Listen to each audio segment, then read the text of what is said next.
From UFOs to ghost and psychic powers, history is riddled with unexplained events. You can turn back now or learn the stuff they don't want you to know.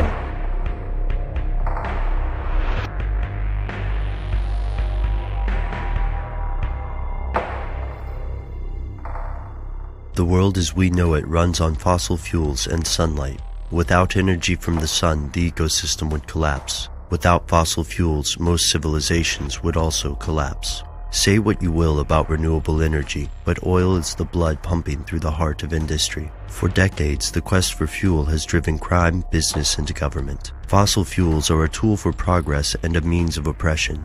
But the question on everyone's mind is this: what happens when we run out? Here are the facts. We will eventually run out of oil. The world's oil consumption is currently 83.7 million barrels per day. While demand is growing, supply is limited. As of June 2008, experts at British Petroleum believe the world contains approximately 1,238 billion barrels of oil. When the rate of fuel consumption exceeds the rate at which new supplies are discovered, we enter into the terrifying period of peak oil, meaning that the world's oil supplies have peaked and will eventually dwindle to nothing. Some experts believe peak oil has already occurred. We know that production in the US peaked around 1971 and has declined since that point, but we can't figure out how much oil is left, and it's difficult to predict when the global peak will or did begin. The mainstream debate centers on concerns like mitigation and macroeconomics. For example, how long would it take a country to substitute solar power for oil? How will the dwindling supply affect global exports? Yet there is an undercurrent to this debate rarely seen in the mainstream media. It is an argument just as furious as the one in the mainstream, and it's full of disagreement. But these people agree on one chilling conclusion: when it comes to peak oil, there's something they don't want you to know. Here's where it gets crazy.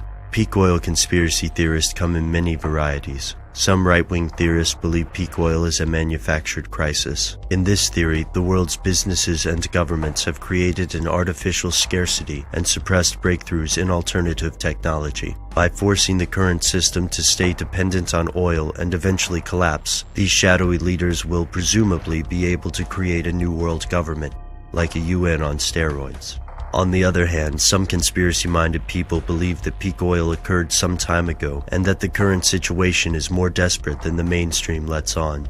To these theorists, the wars in Iraq and Afghanistan are desperate moves to control a slice of the dwindling oil supply. The increasingly tense situations in Kurdistan and Ossetia are evidence of global scrambling to control the distribution of fossil fuel. According to these theorists, the extinction of an oil-based society has already occurred. The world is increasingly living off oil reserves as the leaders of business and government try to keep their customers and citizens complacent and calm. Peak oil is not a conspiracy theory. The world will eventually run out of this resource. It's difficult to imagine exactly how the life of the average person will change. Long-distance travel will probably become more difficult, and international trade may well become a thing of the past. But the real questions are when peak oil will occur, and how those in power will respond. And, perhaps most importantly, if there's something they don't want you to know.